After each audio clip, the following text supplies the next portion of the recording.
আসসালামু আলাইকুম রাহমাতুল্লাহি ওয়া বারাকাতুহু। সুপ্রিয় সম্মানিত দর্শক ও শ্রোতা, আশা করি মহান রব্বুল আলামিনের দয়ায় আপনারা সকলেই ভালো আছেন।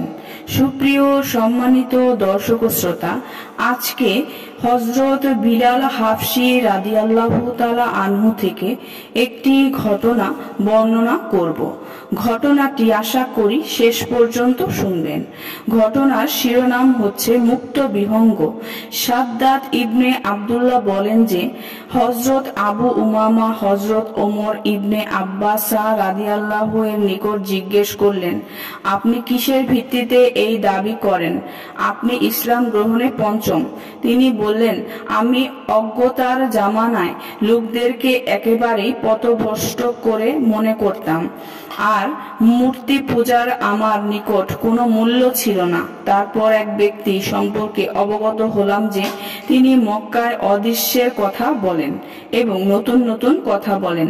সুতরাং আমি উটে চড়ে দ্রুত মক্কায় পৌঁছে গেলাম।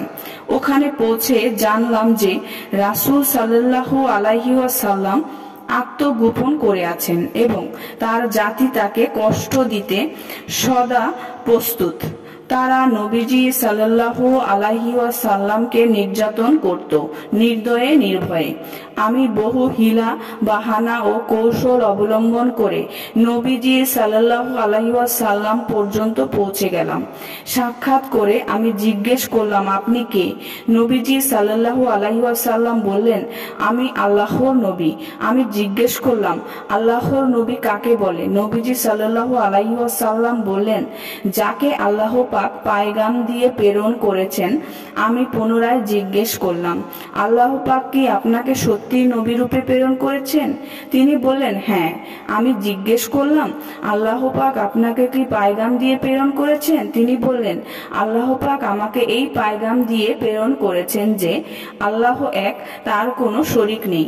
মূর্তিদের ভেঙে ফেলতে হবে, আত্মীয়তার বন্ধন দৃঢ় করতে হবে, অর্থাৎ আত্মীয় স্বজনের সঙ্গে ভালো ব্যবহার করতে হবে। আমি তাকে জিজ্ঞেস করলাম, এই দিনের ব্যাপারে আপনার সঙ্গে কে আছে? তিনি বললেন, একজন স্বাধীন মানুষ এবং একজন কৃতদাস। আমি তাকিয়ে দেখলাম নবীজি সাল্লাল্লাহু আলাইহি ওয়াসাল্লামের সাথে হযরত আবু বকর ইবনে আবি কুহাফা রাদিয়াল্লাহু তাআলা আনহু এবং হযরত বিলাল রাদিয়াল্লাহু তাআলা আনহু। আমি বললাম, আমি আপনার অনুসরণ ও আনুগত্য করতে চাই, অর্থাৎ ইসলাম প্রকাশ করে মক্কায় আপনার সাথে থেকে যেতে চাই।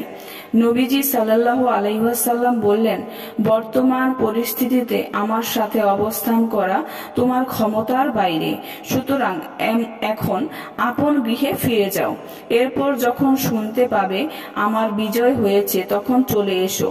এরপর আমি ইসলাম গ্রহণ করে আপন গৃহে প্রত্যাবর্তন করলাম। ওদিকে নবীজি সাল্লাল্লাহু আলাইহি ওয়াসাল্লাম হিজরত করে মদিনায় চলে গেলেন।